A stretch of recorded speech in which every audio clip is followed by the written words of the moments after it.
Behind me here is the mighty Mekong. And for more than 800 kilometers, it forms the natural border between Thailand and Laos. And for the next few weeks, this beautiful stretch of water is going to be our guide as we explore this beautiful and underrated part of Southeast Asia. Along the way, I'll be stopping in small villages, exploring hidden corners of different provinces, and discovering stories of culture, history, food, and the incredible people who call this part of Thailand their home. So come and jump on my motorcycle and join me on this journey along the Mekong.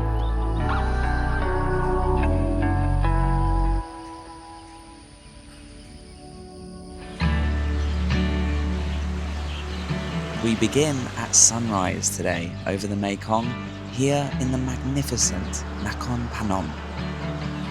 Good morning. And welcome back to the Mekong.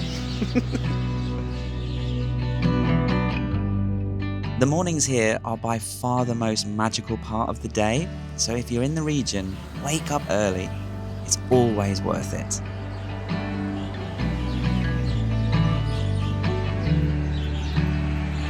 Morning, Zelda.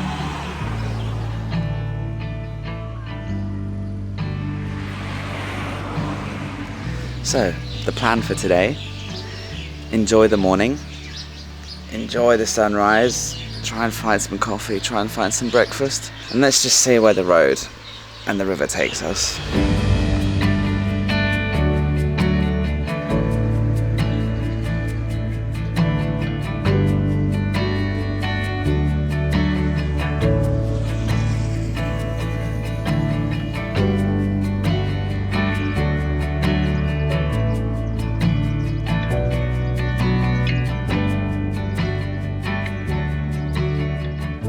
You know, when I was planning this trip along the Mekong, I wasn't really sure if it was going to spit out enough places, enough activities, enough experiences to make an interesting series.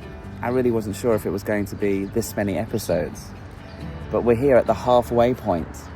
When we started in Shankan, in the province of Loy, we've snaked around the provinces of Nong Khai, Bun Kan, and here Nahkon Phanom. There's only 3 more provinces before the end of the Mekong, well, before it snakes back into Laos and disappears through Cambodia and Vietnam. But I really wasn't sure that, you know, there was going to be this much beauty, this many towns, this much just absolute untouched, beautiful scenes, nature, landscapes, activities, temples, people, food. I've had such a good time, and we're only halfway. Right here on the river outside my hotel, every morning from 6 o'clock till 1 p.m, this gentleman with his Nepalese flags, he is pitched up here with picnic tables and deck chairs, and you can just have a beautiful, gorgeous cup of coffee and enjoy the morning view.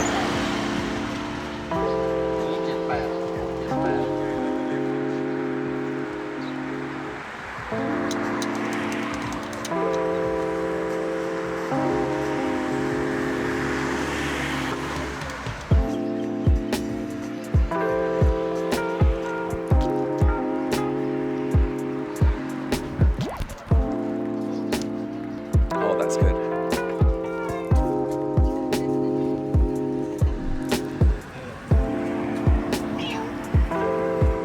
So after another stunning morning, we had accomplished 2 of our 3 quests. Sunrise and coffee was now complete. All we need to do is track down some breakfast. And since we are in the food capital of the Mekong region, this shouldn't be too hard. Okay, it feels good to be packed up and ready to get back on the road. Actually, between the previous video and this one, I took some time off. I needed to catch up on editing, do a little bit of resting. And obviously I just spent the previous 2 days with Gary and Finley eating our way around Nahkon Phanom. And there are so many amazing places, especially to get breakfast, that I can't leave Nahkon Phanom without getting some more delicious Vietnamese pancakes and dumplings. This lady here cooks it on this skillet and it is so delicious.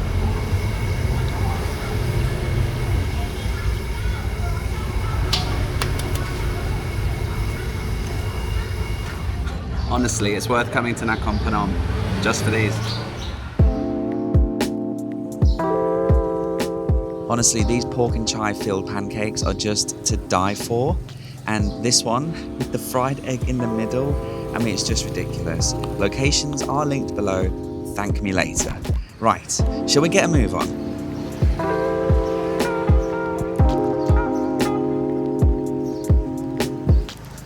Okay, that was officially a breakfast of champions. Now, one thing to note as we leave the beautiful city of Nahkon Phanom with this gorgeous golden naga waving us goodbye is it's actually a really big festival today and tomorrow. It's called Loy Krathong. If you know Thailand pretty well, you'll know exactly what this festival is.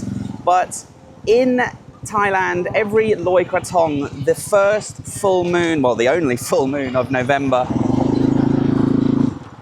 Thai people will go to the river and they will make a beautiful krathong and set it downstream and just sort of get rid of some negative energy and bring in good luck. And it's a very important Buddhist holiday.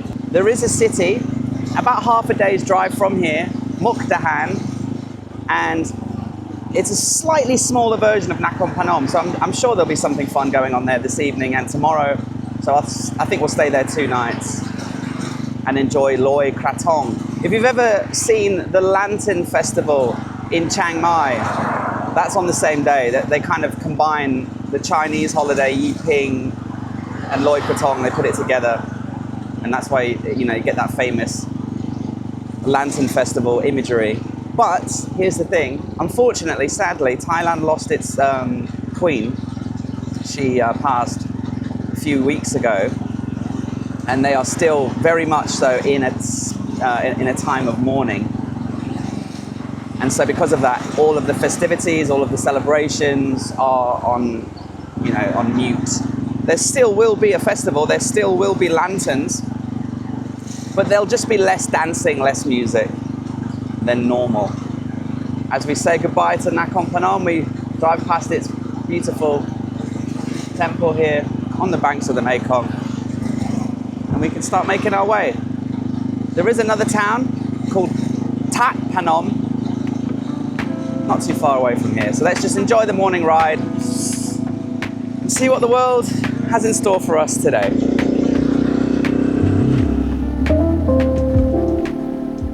As per usual, it wasn't long before something caught my eye. There was something golden shimmering in the sunlight. So let's pop our heads in here and see what we can find.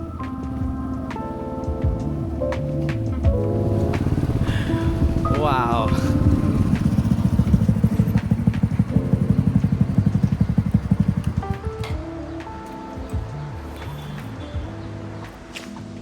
The Mekong never fails to amaze me. Now, we've seen these type of temples all over Nahkon Phanom and Isan. I've mentioned this before, but they're this shape because it symbolizes the path to enlightenment directly up. They're normally white and then flashes of gold. This one is particularly gold, and because it's a sunny day, it is blinding. It's a good job I got my sunglasses on. This one is fantastic. Normally in different areas of Thailand, I get a little bit of temple fatigue. Temples tend to be the same design, same layout, with only a few differences. But here, they're just so unique and different. You don't really get that sense of temple fatigue. Instead, I'm finding myself pulling over and over again. Look at these and marvel at them because they are so unique. You don't get these in any other region of Thailand. Just here along the Mekong and on the other side of the river in Laos as well, you do get them as well. They're beautiful. This one particularly so. Okay, that's a first for me. That's the first time one of these temples has been open. And I peeked my head in, and oh my goodness gracious me, it is a golden, shimmering hall with over 13 different statues glistening under candlelight, glistening under fancy chandeliers, and oh my goodness. And then in the middle there is the most revered statue. Oh my god, it was incredible. Really, really, really, really, really, really beautiful. I love coming to all of these buildings, whether they're churches, temples, mosques. Even though I'm not religious in any way anymore, these areas always just fill me with some sort of special, untangible, unexplainable feeling. And I love it, particularly the Buddhist temples, because they're always so colourful and bling, like this one.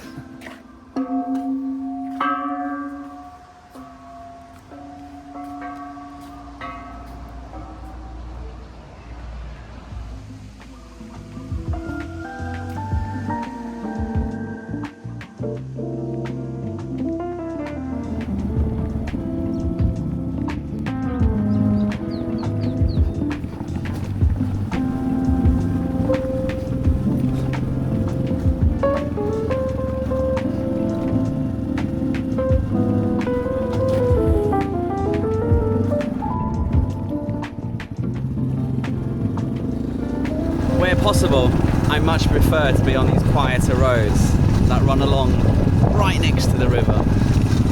You can see a lot more of the agricultural work, a lot more of the farmland, the crops, people's homes, little villages, and you have a much more intimate experience between the road, the bike, and this marvellous land that we're exploring.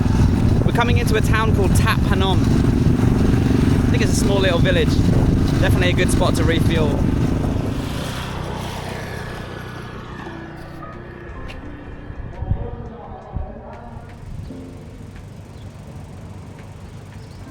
I've shared some incredible places on this trip so far, but one place I haven't shown you that I come to literally every single day is the garage. This is where I come to fuel up. I always put in about 120 baht to fill her up, and also every single one of these garages has a trusty cafe. Amazon, normally I get my iced Americano, but since I had that lovely one by the river this morning, I'll just get a little iced tea. These places are really good because they're everywhere in Thailand. Good place to get coffee, good place to fuel up, good place to use a clean toilet. And they normally have a 7-Eleven, and there's a little laundry shop here, and always on the side of the road, in the heart of a village or in the heart of a town, just like this one here in Phanom. Very, very boring, but just this is a daily thing that I do on the bike, and I haven't shown you. Chao Manao, mate. Chao Manao, one noi.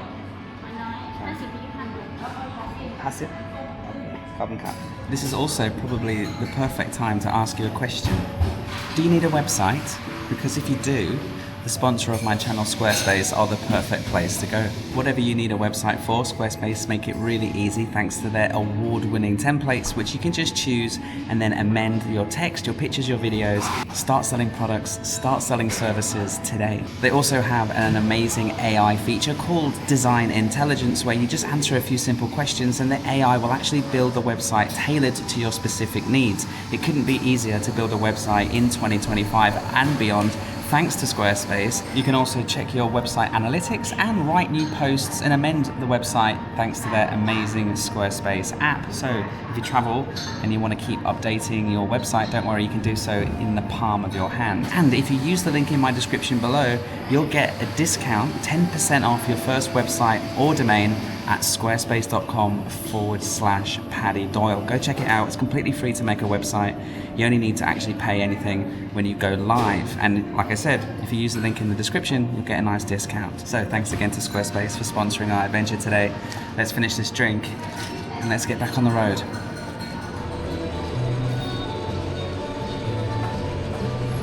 This gas station's got some good vibes. It's always amazing in Thailand. There's like 6-7 people working at every gas station. And it just makes things so much easier, so much more pleasant. They do it for you. They get your change. They give you a bottle of water. And here, they even have some tunes playing. Thank you now. I told you it's not the most interesting experience compared to the rest of the Mekong. But anyway, there you go. I finally shared with you my daily chores.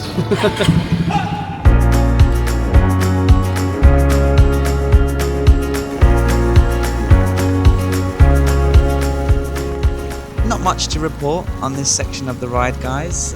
Just lots of farmland, the main road, and just a pretty standard few hours heading south towards Mukdahan.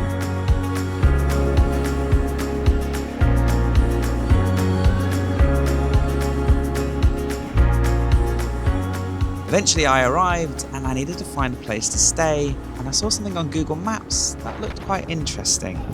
Okay, I think I found a place for tonight. Looks quite cute. Have a look at this. So it's like 800 baht a night for a little cottage right on the Mekong, and there's a nice garden. It's about 5 minutes away from town, and I can park my bike right here, which is really handy. It's cute, isn't it? I mean, what a location. Fantastic. Another place just to rest, relax, enjoy this breeze on a beanbag, unpack, get settled, and then we'll go explore Mukdahan and find out if the festivities for Loy Krathong are going ahead. If they are they tonight or are they tomorrow? Because I still haven't quite figured that out. Oh, a little twin. Hello, I keep My pen right. It's okay. Wi-Fi, แล้วก็ฟรี free coffee, น้ น้ำเป ำ ล่า ฟรี happy days. Thank you. ค่ะ It's very cute. And we got Wi-Fi. 800 baht. It's a bit more than my usual 500, 600 baht a night, but I mean, for the location, they've got an executive cabin. That was 1,200. And I said, no, I think I'll just stick with the standard.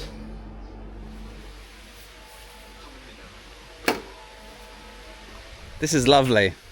This is really, really cool. And not only has it got a beautiful garden and some bean bags under this beautiful tree, so there's loads of shade, I can just enjoy this breeze, but there's also this path that goes all the way into town. So I can go for a walk into town, enjoy the evening, and walk along the Mekong all the way home.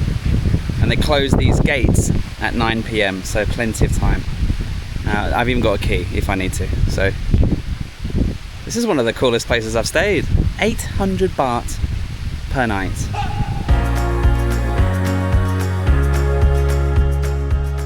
If you ever find yourself sat by the Mekong on a sunny day, sitting on a beanbag with the sun shining and the breeze blowing, you'll understand why it's the perfect place to take a nap and to think up a plan for the rest of the day.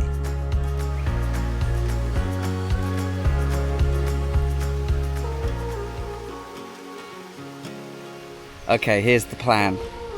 So, let's just relax, enjoy this incredible moment, this breeze, this shade, and this view.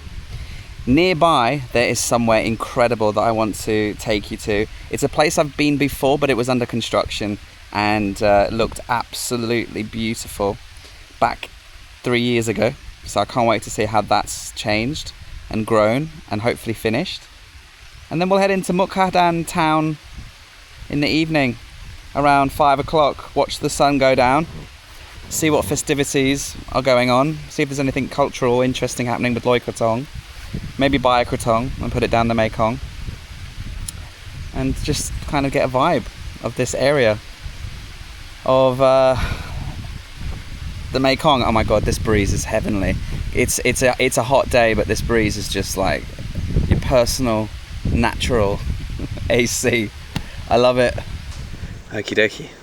Welcome to this beautiful place. So a few changes that I've noticed immediately, because last time I was here it was under construction.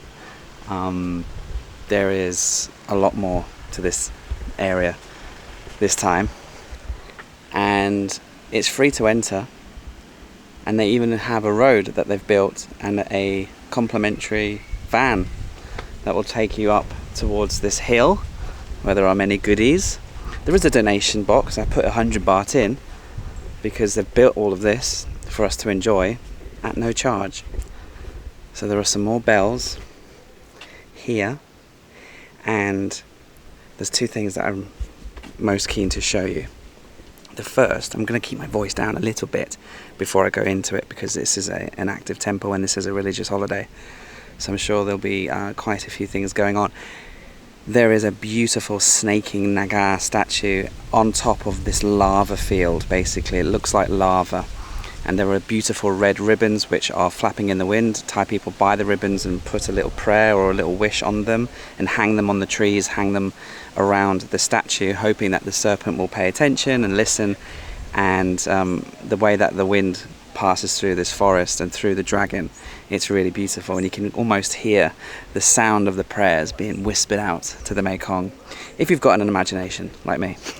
And then further up there's a huge beautiful white statue of a monk looking out across the Mekong.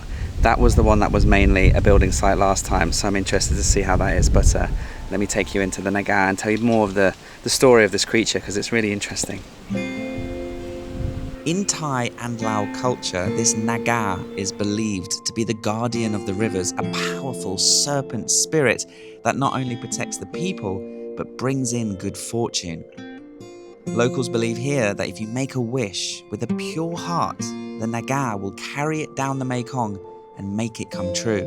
And with all this natural erosion on the rocks, it really makes it look like the serpent once lived here. Honestly, truly stunning and somewhere well worth a visit.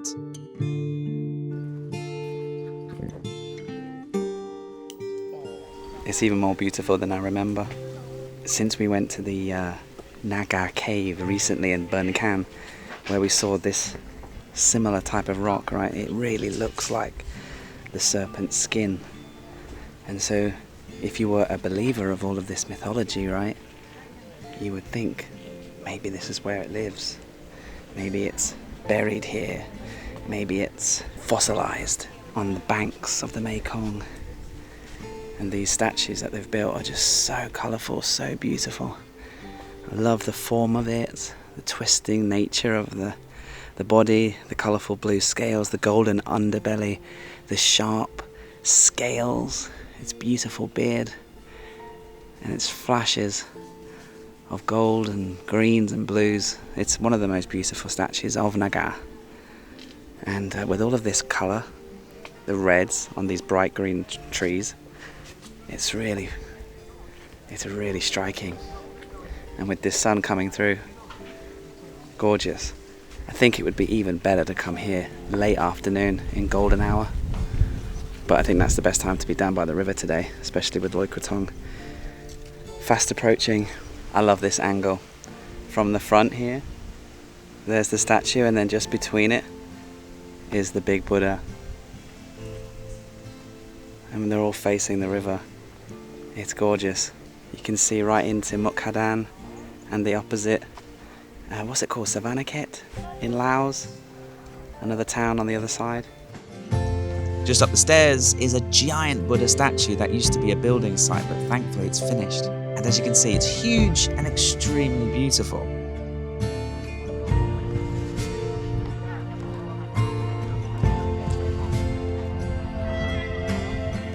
You'll often see people going up the stairs to touch or place their hands on the Buddha's fingers. This is just a gesture of deep respect.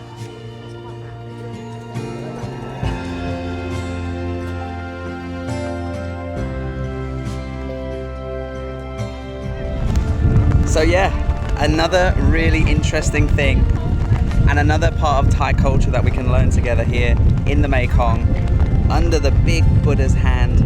I actually touched its finger last time. Yeah, a really magical place with a fantastic view, but let's head back down to the river and find out if there's anything going on for Loy Krathong or not.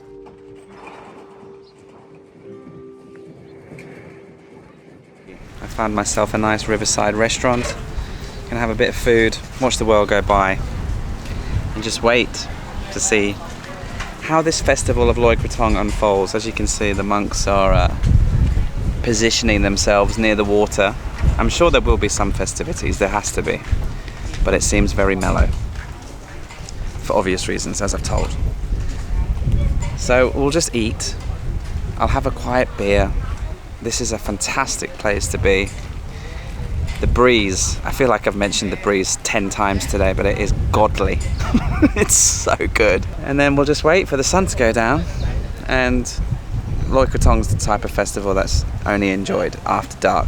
It involves candlelight, incense burning, and the lanterns come alive at night. And the krathongs. I don't think there's going to be any lanterns. There's an airport across the river. It's one of the reasons why I can't really fly my drone at most of this area, because just over there on the Lao side there's a big airport. I think I'm going to order some typical Thai food. Lab, some kale with pork belly, maybe some sticky rice, and a cold beer. Why not?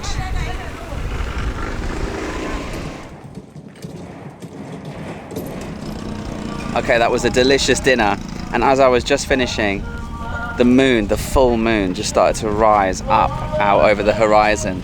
And as the song goes on Loy Krathong, November full moon rise. And it seems like a lot of people are starting to arrive, and I think they're even starting to do krathongs in the distance. But that full moon is stunning. November full moon shine, Loy Krathong, Loy Krathong. Everybody at the clong, each one with their krathong.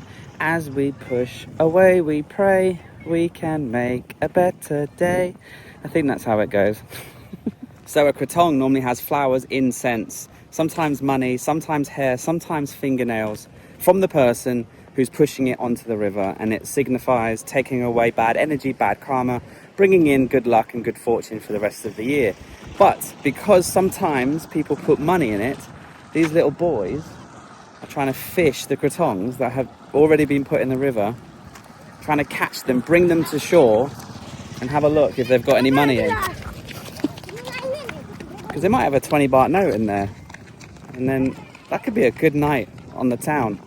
Very profitable festival if you're frugal and you've got a bamboo stick for a fishing rod. So I am going to buy a krathong and push it away for two reasons. One, I do love doing it. I haven't done it for a while, actually. And secondly, me and Miss P, we're trying to get something. We're trying to like bring in some good luck at the moment. And she's just put her krathongs in the river.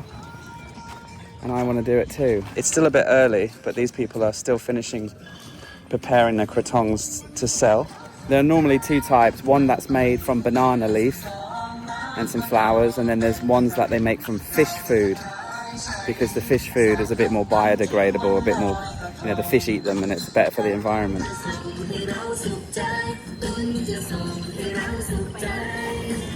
Oh, สวยมาก เอาชมพูนะ ชมพูตัวไหน ชมพูตัวไหนเอาเจ๊เอาตัวไหนคะชมพูไหนสีชมพูนะสีชมพูตัวไหนนะไหนสีชมพูตัวไหนสีอันนี้ก็สีชมพู อันนี้เหรอ ตัวนี้เหรอครับ โอ้อันนี้เหรอ อันนี้ก็สีชมพู Oh, I like this one. Okay. ขอบคุณครับ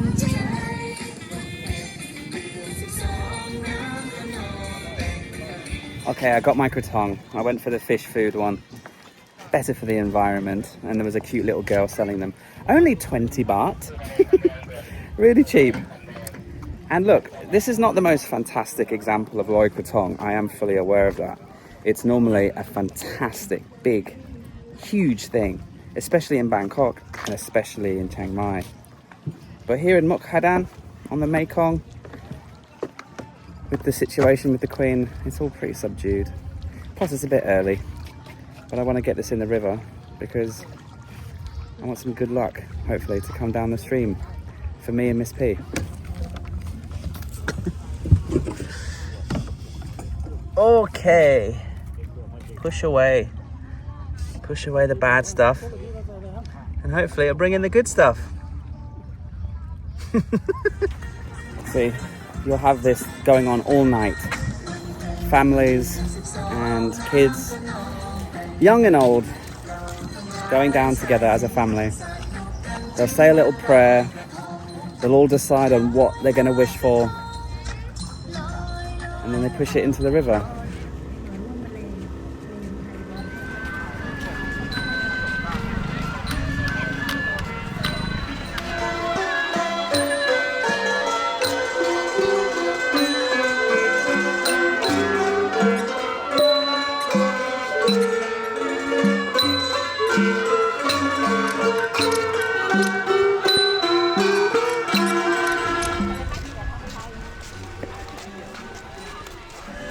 You know, I've done this festival a dozen times, normally in Bangkok or Chiang Mai, and because it's so popular and it's an Instagrammable thing, I think I've always missed the point, which here in Mukdahan, it seems to be so family orientated. It's mums, dads, babies, grandparents, grandchildren, all coming together, and they're all doing it as a family, and I don't know why I've missed it in the past. It's been quite distracting with lanterns going up in the sky and fire, but it's actually a beautiful family orientated event here on the river, and with this full moon and this weather and this breeze it's quite magical, even though it is very understated for reasons we've talked about many times. You know, I'm thinking now, I didn't even light my incense because I didn't have a lighter. I didn't put any fingernails or money in there. If what me and Miss P are wishing for doesn't come true, I think it's my fault.